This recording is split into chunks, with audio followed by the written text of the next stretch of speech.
আসসালামু আলাইকুম। আমি আবার চলে আসলাম আমার সাবান তৈরি করার ভিডিও নিয়ে। আজকে আমি 2 ধরনের সাবান তৈরি করব। একটা হচ্ছে শসা, আলু আর ড্রাগন ফল মিক্সড। অন্যদিকে একটা হচ্ছে পাকা কলা আর ড্রাগন ফল। পাকা কলা আর ড্রাগন ফলের সাবানটা আপনারা অর্ডার দিয়েছেন, এটা ইউজ করে আপনারা অনেকে ভালো রেজাল্ট পেয়েছেন সেজন্য।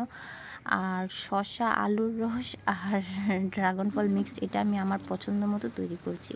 আমাকে একজন বলেছে যে আমার পছন্দ মতো সাবান তৈরি করে দিতে, সেজন্য সেটা তৈরি করছি। তো এই দেখেন আমার সব ইনগ্রেডিয়েন্টসগুলো মিশিয়ে নিলাম। এখন এটা হচ্ছে ড্রাগন ফল আর পাকা কলার সাবান, এটা এখন দিয়ে দিচ্ছি। আর অন্যদিকে আমি এটা হচ্ছে শসা, আলুর রস আর ড্রাগন ফল। আপনারা সবাই জানেন শসা, আলু আমাদের স্কিনের জন্য কতটা উপকারী। এগুলো আপনার স্কিনের কালো দাগ দূর করবে আর ড্রাগন ফলটা ব্রাইটেনিং করতে সহায়তা করবে। তাই আমি সবগুলো দিয়েই তৈরি করেছি, একটা না একটা আপনাদের উপকারে আসবে ইনশাআল্লাহ।